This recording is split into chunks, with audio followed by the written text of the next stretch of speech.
어느 책에 예화에 이런 글이 있었습니다. 어느 미국 시골 통나무 집에 병약한 한 사람이 살고 있었습니다. 집 문 앞에는 커다란 바위가 있었는데요, 출입하는데 계속 방해가 되었습니다.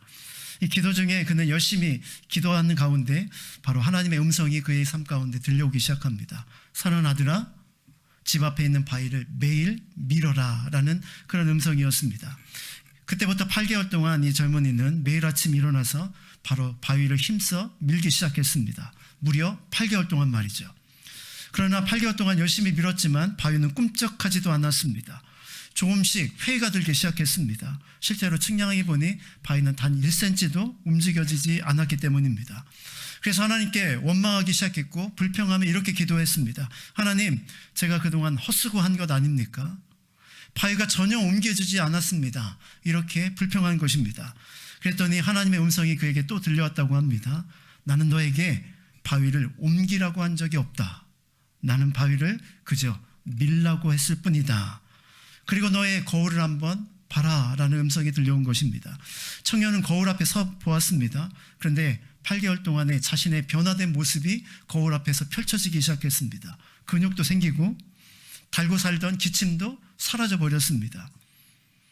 바위를 옮긴 것이 아니라 하나님께서는 그 자신을 변화시키기를 원했던 것이죠. 그리고 그 순종이라는 그 순종의 삶을 통해서 그가 변화된 것을 나중에야 그가 깨닫게 된 것입니다. 이 예화를 준비하면서 제가 딱 드러나는 장면이 하나 있었어요. 요즘에는 K컬처인데 저 중고등학교 시절에는 H컬처였거든요. 홍콩. 모든 영화가 다 홍콩 영화. 그래서 막 비디오니 뭐니 다 홍콩 영화가 굉장히 아시아권에서는 가장 유명했습니다. 근데 그때 나오는 가장 대표적인 작품이 무술 영화인데, 어느 사람이 이제 고수를 찾아가서 무술을 가르쳐 달라고 그렇게 부탁을 합니다. 그러면 이 사부는요, 무술을 가르쳐 주지 않고 오늘부터 가서 물동이에 물을 떠다가 물을 채워라, 막 이렇게 이야기를 합니다. 채우되 이렇게 통나무 길도 이렇게 걸어서 네가 도착해야 된다. 몇 개월 동안 아무것도 시키지 않고 이것만 주구장창 계속 시키는 것입니다. 너무 힘들어서 중간에 포기하고 떠난 제자들도 있고 끝까지 남아서 몇 년 동안 버티고 이 일만 한 사람이 있습니다. 시간이 한참 흘러서 바로 그를 지켜보던 사부가 드디어 이렇게 그를 부르죠.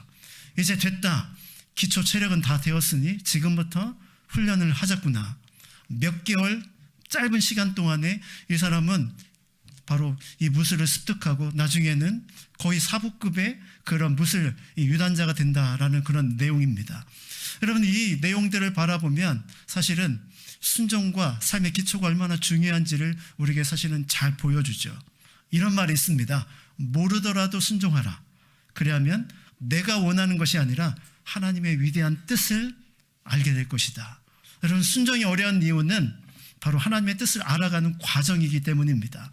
순종, 그것은 영적으로 가장 훌륭한 믿음의 성품인데요, 순종은 작은 나를 넘어 크신 하나님의 뜻에 반응하는 것이 순종이기 때문이죠. 우리가 날마다 주기도문에서 이렇게 고백하죠.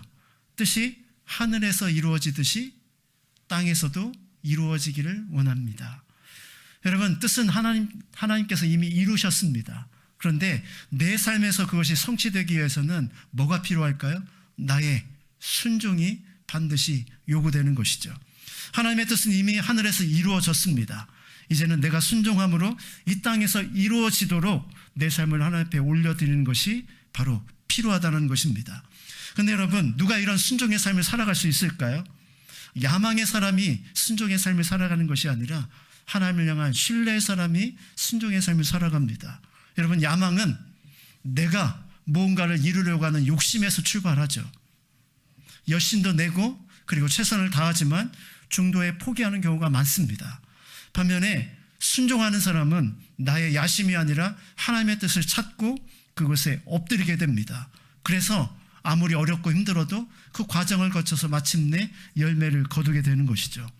우리가 지난주까지 살펴본 룻의 모습이 정확하게 순종하는 참 믿음의 모습을 우리에게 가르쳐 줍니다.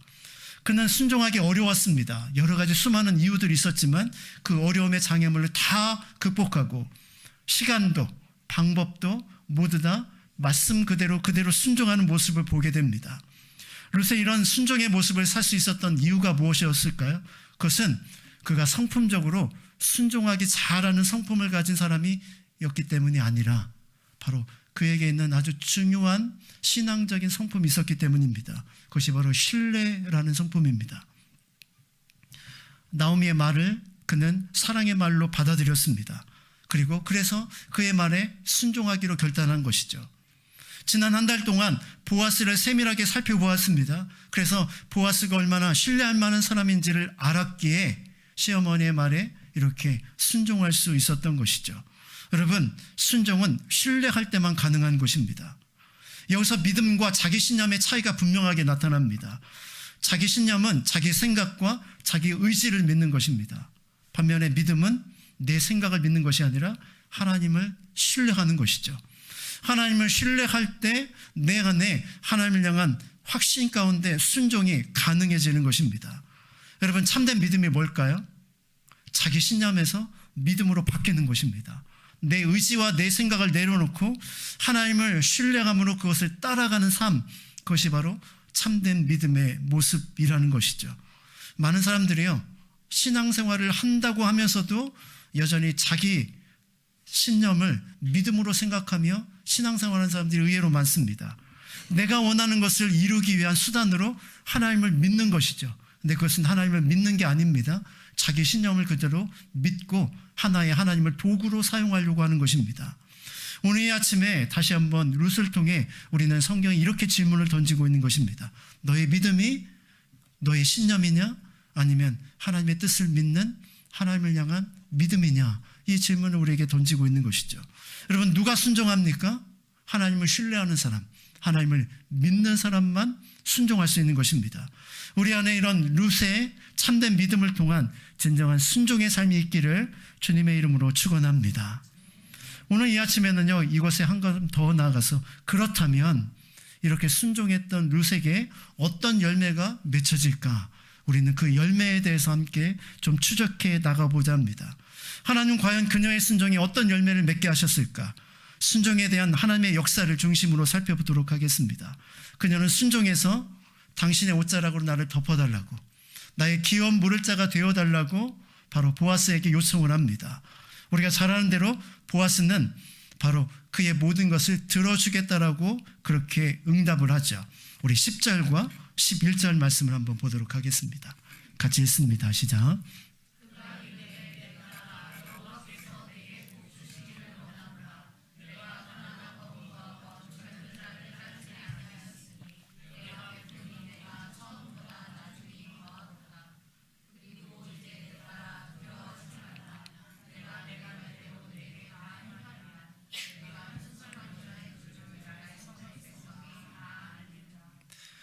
보아스는 룻을 축복해 줍니다. 그리고 그 안에 있는 두려움도 다 안심하도록 바꾸어 주죠. 두려워하지 마라, 이런 말로 그를 위로하는 장면을 발견하게 됩니다. 우리 식으로 바꿔보면 하나님의 음성이 그의 삶 가운데 임한 것이죠. 사랑하는 딸아, 사랑하는 아들아, 네 힘듦과 고통을 내가 다 알고 있다. 내가 이제부터 너의 삶의 모든 것들을 역사해 줄 것이다. 이런 기도의 응답을 경험한 것입니다. 간단한 칭찬 후에 그는 두 가지 결심을 이야기합니다. 하나의 결심은 첫 번째로 네가 말한 대로 내가 다 행해 주겠다라는 것입니다. 여러분, 이 말 속에 우리는 새로운 사실을 하나 발견하게 됩니다. 여러분, 우리는 지금까지 룻의 관점에서만 생각했는데 보아스의 관점에서 이 말씀을 들여다보면 여기서 우리는 하나님의 은혜가 무엇인지를 하나 깊이 발견하게 됩니다. 여러분, 은혜가 무엇입니까? 값없이 받는 것이 은혜이죠. 여기에 은혜의 신비가 있습니다. 우리가 받은 은혜를 생각해 보면 세상 사람들이 가장 이해하기 힘든 것이 바로 은혜라는 것입니다. 다른 종교에는 없는 것이 은혜이거든요. 다른 종교는 다 내가 이렇게 살아라, 그러면 이런 복이 있다. 네가 선하게 살아라, 그러면 천국이 너에게 축복으로 주어진다, 이렇게 말합니다. 그런데 오직 기독교 안에서만 우리가 하나님 나라에 들어가는 유일한 길은 오직 하나님의 은혜로만 가능하다라고 외칩니다. 네가 할 수 있는 일이 없다, 하나님을 바라보며 그 은혜를 구해야 된다, 이렇게 이야기하죠. 이렇게 말하면요, 두 가지 반응이 나옵니다. 우리처럼 그 은혜가 너무 귀해서 하나님 앞에 나와 그 하나님의 은혜를 덧입는 사람이 나오고, 함부로의 사람들은 그래? 그렇게 쉽단 말이야? 아무것도 하지 않고 공짜로 그 은혜를 받아서 하나님 나라에 들어갈 수 있어? 그럼 믿지는 장사가 아니네. 바로 은혜를 공짜라고 생각하는 잘못된 생각이 일어나는 것입니다. 여러분, 이런 생각이 왜 일어날까요? 받는 사람의 입장에서만 생각하기 때문입니다. 주시는 분의 입장에서 한번 생각해 볼까요? 여러분, 고엘이 뭐라고 했습니까? 자기의 돈을 들여서 가난한 자기의 가족을 살려내는 것입니다. 받는 사람은 공짜로 받지만 주는 사람은 자신의 재산의 헌신과 희생이 반드시 요구되는 것이죠. 하나님께서 우리에게 주신 은혜가 그렇다라는 것입니다. 우리는 공짜로 받았지만 하나님께서는 가장 값진 것을 우리에게 주신 것이죠. 우리 스스로 이룰 수 없는 구원이기에 하나님께서는 그것을 은혜로 주시기로 작정하신 것입니다. 하나밖에 없는 예수 그리스도를 독생자를 이 땅에 보내시고 내가 죽어야 되는 그 십자가에서 그 하나밖에 없는 예수 그리스도를 십자가에 달려 죽이심으로 그 모든 죄에서 우리를 자유케 하신 것이죠. 이것이 하나님께서 우리에게 주신 은혜입니다. 내가 받은 것은 공짜지만 하나님께서는 가장 귀한 것을 우리를 위하여 희생하시고 섬기신 것이죠. 사랑하는 자매 여러분, 은혜에 대한 관점을 우리가 좀 바꿀 필요가 있습니다. 이제 사순절과 우리가 고난주간을 보내고 있습니다. 여러분, 우리가 보내는 이 시간 속에서 여러분 무엇을 묵상하며 무엇을 바라보고 계십니까? 그저 내게 주신 은혜에 감사하다, 이거 딱 한 가지만 생각하면 안 됩니다. 하나님께서 나에게 얼마나 귀한 것을 주셨는지를 우리가 인지하고 그 앞에 나아가는 것이 필요하죠. 은혜, 그 감격의 단어를 우리가 다시 한번 회복할 필요가 있다는 것입니다. 가장 귀한 것을 주신 하나님의 놀라운 은혜를 우리가 다시 한번 깊이 묵상해 볼 필요가 있다는 것이죠. 그래서 구원받은 모든 사람들은 의와 자랑거리가 없습니다. 그저 은혜에 대한 감사의 고백일 뿐이죠. 여러분, 우리가 했던 수많은 순종 또한 하나님의 은혜에 대한 그런 작은 반응에 불과한 것입니다. 룻이 지금까지 순종함으로 하나님의 역사를 경험하게 되었지만 그렇다고 해서 룻의 순종이 그의 의가 될 수 없었던 것이죠. 왜냐하면 보아스가 받아들이지 않으면 아무 소용이 없는 것이기 때문입니다. 항상 은혜와 구원은 하나님 편에 있다는 사실을 우리가 결코 잊지 말아야 하는 것이죠. 본문으로 다시 한번 돌아가 볼까요? 룻의 제안에 보아스는 오케이, 내가 그대로 행해주겠다라고 이렇게 이야기합니다. 룻의 마음이 얼마나 행복하고 기뻤을까요? 이제 됐다, 나의 삶이 새롭게 열리는구나, 이렇게 생각을 할 것입니다. 그런데 여러분, 12절과 13절에는 또 다른 이야기가 이렇게 흘러갑니다. 12절과 13절 말씀을 한번 볼까요? 같이 있습니다. 시작.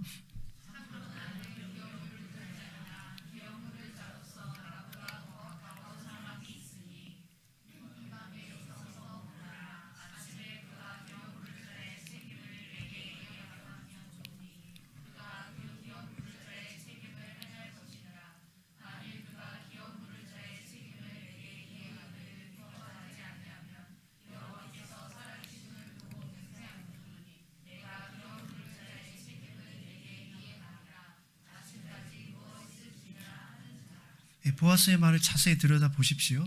방금 전에는 분명히 네가 말한 대로 다 행해 주겠다라고 했습니다. 근데 갑자기 말이 바뀝니다. 여러분, 이런 말이 있죠. 한국말은 끝까지 들어봐야 된다.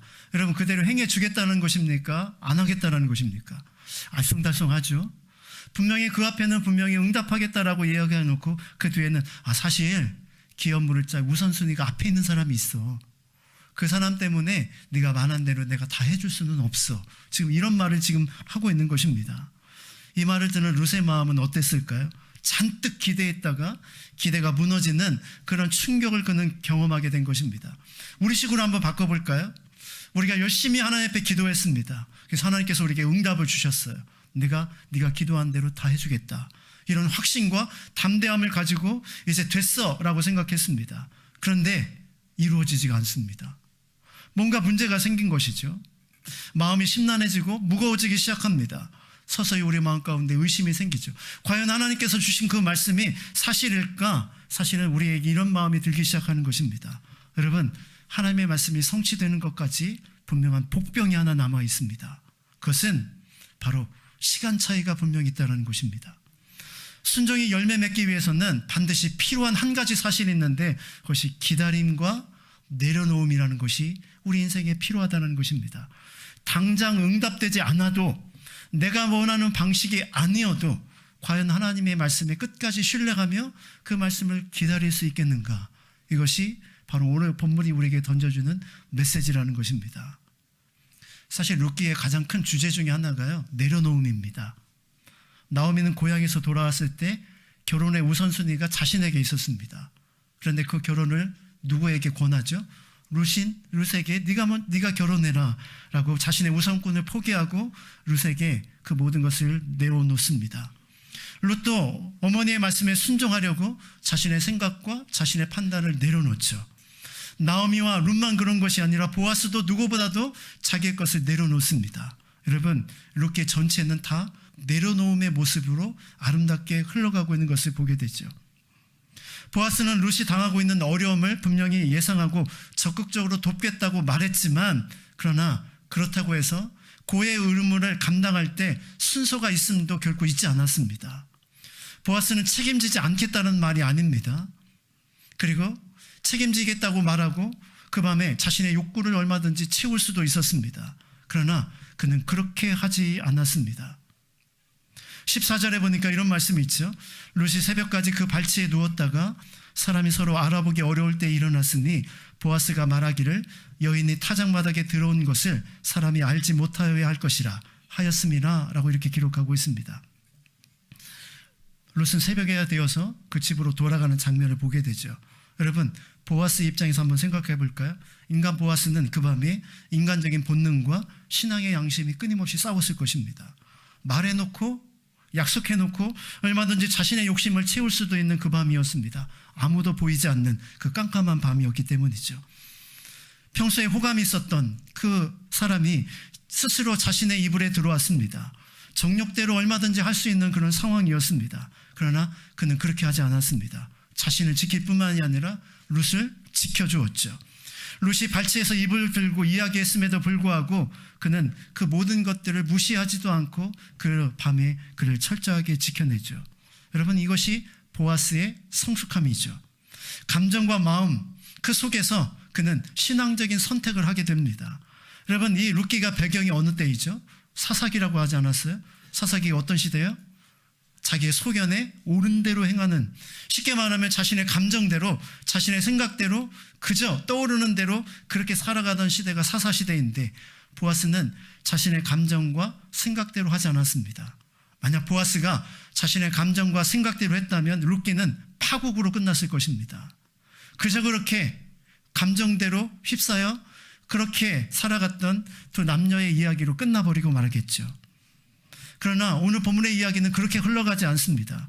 엄연히 기업물을 우선순위가 있는 사람이 있기 때문에 바로 그는 책임지지 않겠다는 것이 아니라 이 문제를 정확하게 해결하고 너의 약속을 지켜주겠다라는 이야기를 지금 하고 있는 것입니다. 여러분, 그리고 그는 그 밤에 그를 지켜주고 새벽이 되어서야 돌아가도록 했습니다. 새벽 일찍이 아무도 보이지 않는 그때에 바로 그가 돌아갈 수 있도록 그렇게 그를 배려하고 지켜준 것이죠. 이렇게 한 이유는 사람들의 입에 잘못된 소문이 날 수 있는 것을 막아주기 위함이었습니다. 예나 지금이나 사람들은 남들 말하는 것을 참 좋아하죠. 만약 아침이 되어 이 룻이 집으로 돌아갔다고 생각해 봅시다. 사람들은 그것을 보았을 것이고 이러쿵저러쿵 룻에 대해서 이야기하게 될 것입니다. 현숙한 여인인 줄 알았더니 아니야, 속으로 음탕한 생각을 품는 여인이었어. 이런 수많은 이야기들이 바로 오고 갈 것입니다. 그가 직접 보지도 않았음에도 불구하고 그저 바로 그 아침에 보아스의 그 곳에서 갔다는 것, 그거 하나만으로도 그는 이상한 소리를 분명히 할 수 있는 이 모든 것들을 보아스는 알고 이 모든 것들을 막아준 것이죠. 예나 지금이나요, 사람들은 다른 사람 말하는 것을 좋아합니다. 특별히 잠언에 보니까요, 다른 사람 말하는 것에서 뭐라고 표현했냐면 별식이다 이렇게 표현했습니다. 여러분, 매일 식사를 할 때 지겹잖아요. 그때 아주 특별한 음식을 먹게 되면 아주 막 음식막이 막 살아나지 않습니까? 우리가 평소에 살아가면서 많은 사람들이 남의 말하는 것을 이렇게 별식처럼 여겨서 그렇게 말을 많이 하곤 한다는 것입니다. 그 사람의 상황, 전후 모든 것들을 알아보지도 않고 정확하지도 않음에도 불구하고 그럴 것이다라는 가정과 자기 확신에서 이 사람에 대해서 수없이 평가를 하는 것입니다. 직장에서, 그리고 가정에서, 그리고 살아가는 우리 삶의 현장 가운데 이런 생각들, 이런 말들 때문에 우리가 얼마나 많이 상처와 아픔을 경험합니까? 근데 여러분, 이 남의 말 하는 것이 가장 많은 곳이 교회입니다. 안타깝게도 우리는 너무 쉽게 다른 성도에 대한 이야기, 그리고 성도에 대한 삶에 대해서 판단하고 평가하며 이렇다 저렇다, 신앙이 좋다 나쁘다를 수없이 평가하고 판단하는 모습을 우리가 너무나도 쉽게 범한다는 사실을 우리는 잘 알아야만 합니다. 우리는 보아스의 이 삶을 통해서 우리가 중요한 교훈을 받아야 하는 것이죠. 말씀을 이렇게 준비하면서 하나님께서 이게 떠오르는 하나의 사건이 하나 있었습니다. 예전에 전에 있는 교회에서 이제 사역을 이렇게 하고 있었는데, 사역도 직장 생활하고 비슷합니다. 그렇죠? 부사역자들 있잖아요. 이제 차를 한 잔 마시면서 담임 목사님을 안주로 딱 올려놓고 막 이러쿵저러쿵 우리끼리 막 이야기를 하기 시작했습니다. 서로 막 힘든 거 어려운 동료의식이 있잖아요. 그래서 막 이렇게 어려움을 얘기하고 있었는데, 저도 평소에는 별로 안 하는데 그날 이렇게 이런 담임 목사님 때문에 이런 어려움이 있었어 막 얘기를 딱 하고 있는데 뭔가 느낌이 안 좋아요.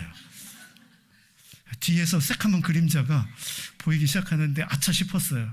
아니나 다를까 마침 목사님이 커피를 드시려고 그곳에 왔다가 우리들이 모여 있으니까 그곳을 온 거예요. 목사님이 그 얘기를 들었을까 안 들었을까. 그다음부터 제가 거의 한 달간을 목사님을 피해 다녔는데, 그 뒷이야기는 모르겠습니다. 들으셨는지 안 들으셨는지. 어쨌든 사실은 우리가 하는 수많은 이런 평가와 판단들이 이러한 나쁜 습관에서 나온 모습들이 될 수 있다는 사실을 우리에게 잘 보여주고 있는 것이죠. 여러분, 이 보아스는요, 과정도 굉장히 중요하게 여겼습니다. 얼마든지 내가 해줄게 약속으로 끝낼 수 있었잖아요. 근데 사실은 먼저 우선순위에 있는 사람이 내가 하겠다라고 하면 내가 아무리 약속해줘도 약속을 지킬 수 없는 상황이 됩니다. 그래서 보아스는 솔직하게 이 이야기를 다 해주는 것이죠. 사랑하는 자매 여러분, 그렇습니다. 여러분, 하나님께서 우리에게 주신 사랑도 비슷합니다. 우리가 죄인된 우리에 대해서 우리를 너무 사랑하셔서 그래 너의 죄 없는 것을 해줄게 이렇게 하면 끝날 수도 있지만, 하나님은 뭘 중요하게 여기신다고요? 과정도 중요하게 여기십니다. 하나님은 사랑의 하나님이자 하나님은 공의의 하나님이시기도 하죠. 그래서 예수님을 이 땅에 보내신 것입니다. 중요한 모든 죄의 문제를 해결할 수 있는 중요한 절차들을 하나씩 하나씩 해결하고 나서야 우리의 진정한 바로 우리를 용서하시고 하나님의 사랑으로 우리를 덮으실 수 있기 때문이죠. 보아스는 계속해서 말씀을 드리지만 하나님의 모습을 우리에게 보여줍니다. 우리를 얼마나 배려하시는지, 그리고 우리를 향한 얼마나 과정과 절차를 잘 지키시고 우리를 그 고난과 죄 가운데서 건져주신지를 아름답게 보아스를 통해서 보여주죠. 보아스는 절제라는 사랑의 모습을 통해서 바로 룻을 향해 어떠한 사랑이 진정한 사랑인지를 또한 우리에게 보여주기도 합니다. 보아스가 보여준 사랑의 모습은 무엇입니까? 자기 절제이죠. 자신의 감정과 욕망이 아니라 룻을 더 위하는 마음, 그것이 보아스가 보여주는 모습입니다. 우리가 잘 아는 고린도전서 13장 4절부터 7절에 바로 사랑장에 나오는 말씀이 있죠. 이 말씀을 한번 같이 한번 읽어볼까요? 시작.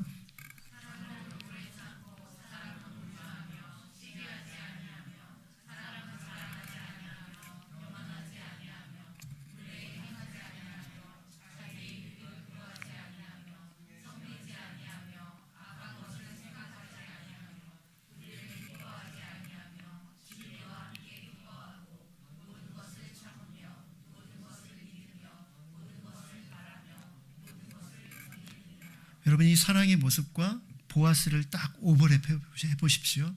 보아스가 룻에게 한 사랑이 이런 사랑이 아니겠습니까? 사실은 우리가 사랑장을 읽을 때마다 굉장히 마음이 부담이 돼요. 이런 사랑을 내가 할 수 있을까 과연? 이런 사랑을 받았으면 좋겠다라는 마음은 강하지만 이런 사랑을 내가 과연 할 수 있을까? 늘 우리에게는 이 말씀이 도전이 되면서도 부담이 됩니다. 근데 여러분, 관점을 한번 바꿔보실까요? 이것은 우리로 하여금 이렇게 사랑해 라고 주신 말씀이 아니라 내가 너를 이렇게 사랑한다, 주시는 하나님의 말씀이라는 사실을 먼저 우리가 알 필요가 있다는 것입니다.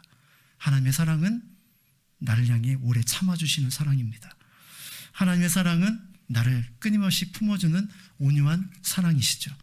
하나님의 사랑은 우리를 함부로 대하지 않습니다. 우리를 인격적으로 대해주시죠. 하나님의 사랑은 우리를 끊임없이 참아주시고 우리를 끝까지 믿어주시고 우리를 소망 가운데 바라보시며 그리고 끝까지 견디십니다. 이것이 하나님께서 내게 주신 사랑이죠. 여러분, 이 사랑을 경험해 보셨습니까? 이 사랑을 느껴보셨습니까? 이 사랑을 체험해 보셨습니까? 우리가 그 사랑을 체험해야 비로소 그 사랑의 100분의 1이라도 누군가에게 할 수 있게 되는 은혜가 우리 가운데 임하게 되는 것이죠. 보아스는 이 사랑의 모습을 우리에게 그대로 보여줍니다. 여러분, 그는 새벽까지 기다려 그녀를 돌려보냈죠. 그리고 루시라는 여인을 다시 한번 보십시오. 루시라는 여인은요, 적극적일 때는 매우 적극적입니다. 순종할 때는 뒤로 미루지 않고 즉각적인 순종을 보이죠. 근데 여러분, 기다릴 때는 철저하게 기다립니다. 그 밤에 여러분, 루시 얼마나 두려웠을까요? 어떤 일이 벌어질지 전혀 예상할 수 없는 상황입니다. 예스했지만 사실은 이 상황이 어떻게 전개될지 모르는 상황이었습니다. 그럼에도 불구하고 그녀는 바로 그곳에서 기다립니다. 보아스를 신뢰했기 때문이죠. 우리식으로 이야기하면 하나님을 여전히 신뢰했기에 그 밤 또한 바로 묵묵히 기다리며 그렇게 보내게 된 것입니다. 사랑하는 자매 여러분, 우리가 왜 기다리지 못할까요? 믿지 못하기 때문입니다. 신뢰하지 못할 때 우리는 기다리기가 더 힘들어지는 것이죠. 만약 루시 보아스를 신뢰하지 못했다면 중간에 이불을 박차고 집으로 돌아갈 것입니다. 갔을 것입니다. 그것이 바로 그의 한계였겠죠. 그러나 룻은 그렇게 하지 않았다는 것입니다. 오랜 시간 동안 사실은 바로 그 시간을 버텨냈던 것이죠. 그 밤에요, 사실은 세 사람 다 잠을 못 잤을 것입니다. 보아스도 잠 못 자고 룻도 잠을 못 자고 그리고 한 사람 또 누가 있을까요? 나오미도 잠을 못 잤을 것입니다. 이제 새벽이 되었습니다. 보아스가 어떻게 합니까? 15절 한번 볼까요? 같이 있습니다. 시작.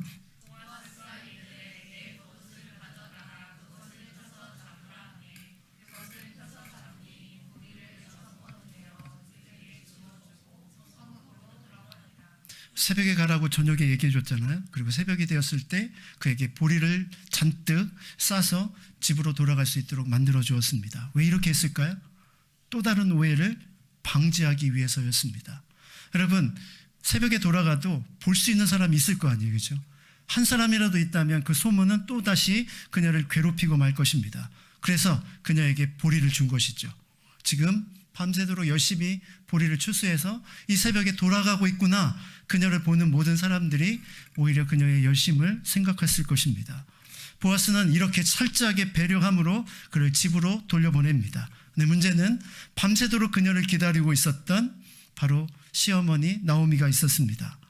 여러분, 이 모습 속에서 그를 기다리고 있을 때 얼마나 불안했을까요? 과연 이것이 어떻게 전개됐을까? 그런 생각을 하게 되었을 것입니다.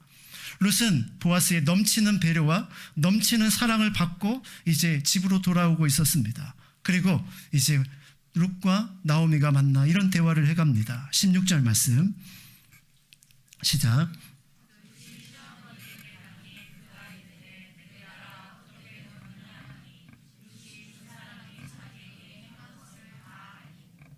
여러분, 내 딸아 내가 어떻게 되었느냐, 이렇게 한글 성경은 좀 의역을 했는데요, 원래 원어 성경에는 이렇게 되어 있습니다. 내 딸아 너는 누구니?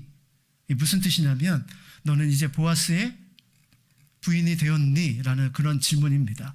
보아스가 네 말대로 해주었니? 이렇게 약속해 주었니? 이렇게 질문을 던진 것이죠. 그때 바로 룻이 이렇게 대답을 합니다.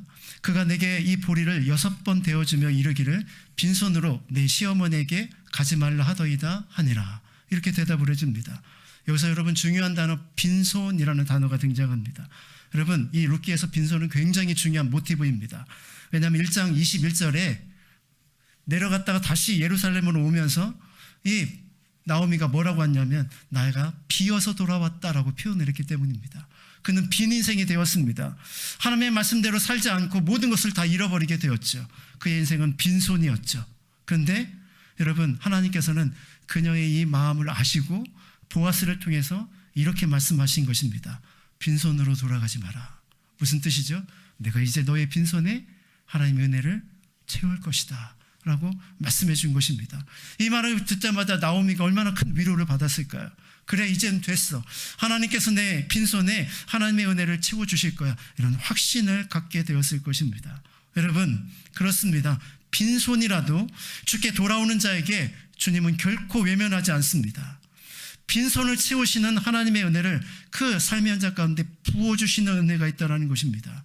그리고 이제 확신에 찬 그녀는 바로 18절에 룻에게 이렇게 이야기를 해줍니다. 18절 말씀 같이 읽습니다. 시작.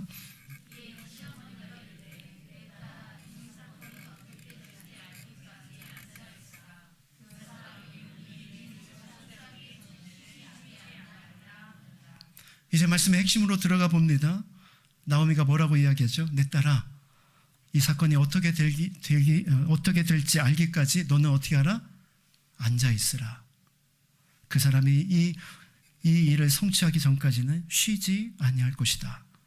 사랑하는 룻아, 지금까지 내가 할 일은 이제 다 했다. 네가 할 수 있는 것은 이제부터는 기다리는 것이다. 하나님께 다 맡겨라. 내가 고민하고 애쓴다고 이제 해결될 수 있는 것이 아니다. 믿음을 가지고 기다리고 기도하면 하나님께서 반드시 이루실 것이다. 여러분, 우리는 확인을 원하죠. 뭘 원합니까? 눈앞에서 되어지는 것을, 그래서 그것을 확인하는 것을 원합니다.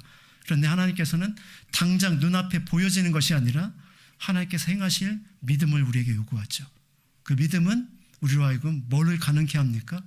기다리는 것을 가능케 합니다. 여러분, 누가 순종할 수 있다고요? 신뢰하는 사람, 믿음 있는 사람만이 순종할 수 있습니다. 또 하나, 누가 기다릴 수 있습니까? 믿음 있는 사람만이 기다릴 수 있는 것입니다. 하나님의 뜻을 구하고 내가 해야 할 일을 다 했다면 이제는 믿음을 가지고 열심히 기다리는 것, 그것이 내가 해야 될 일이라는 것입니다. 여기서 중요한 단어가 있습니다. 열심히 기다리는 것. 여러분, 기다리는 것은요, 그냥 수동적으로 가만히 있는 것이 아닙니다. 왜냐하면 내 안에 끊임없는 싸움이 있거든요.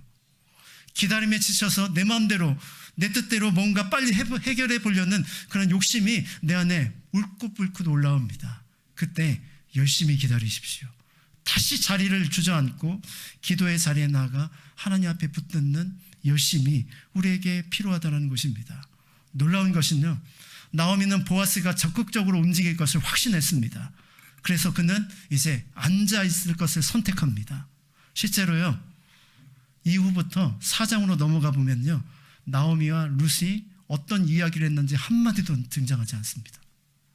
어떤 행동을 했는지도 한 번도 등장하지 않아요. 그 다음부터는 다 누가 합니까? 보아스가 합니다. 여러분, 우리가 하나님께 주신 말씀에 순종하여 그렇게 결단하며 나아가면 그 다음부터는 누가 하신다고요? 하나님이 하신다는 것이죠. 내가 하는 것이 아닙니다. 하나님이 일하시는 것입니다. 오늘 본문에 뭐라고 강조하고 있습니까? 하나님은 쉬지 않으실 것입니다. 하나님은 그 일을 이루실 때까지 결단코 쉬지 않으실 것입니다. 쉬지 않으시는 그 하나님은 지금도 내 삶에 쉬지 않고 역사하시는 분이 우리의 하나님이시라는 것이죠. 내가 기다릴 수 있음은 나보다 하나님이 더 일하고 계심을 내가 믿기 때문입니다. 하나님의 뜻이 이루어지는 데까지 시간이 필요합니다. 이 시간이 기다림의 시간이요, 어려운 시간이라도 우리는 기다릴 필요가 있습니다. 우리의 믿음을 가지고 말이죠. 신뢰하는 자가 순종할 수 있고 신뢰하는 자만이 기다릴 수 있습니다. 사실 보아스가 아무리 노력한다 하더라도 더 가까운 친족이 내가 기업을 무르겠다고 하면 보아스가 손쓸 수 있는 것이 아무것도 없었습니다. 따지고 보면 이 사람들이 순종을 했고 내가 그렇게 해주겠다라고 아무리 철저하게 약속을 해도 하나님께서 이 일을 이루시지 않으면 아무것도 할 수 없는 것이 그들의 상태였습니다. 그럼에도 불구하고 나오미는 믿었습니다. 하나님께서 쉬지 않고 일하실 것을 말이죠. 사랑하는 자매 여러분, 그렇습니다. 내가 여호와를 기다리고 기다렸더니 귀를 기울이사 나의 부르짖음을 들으셨도다.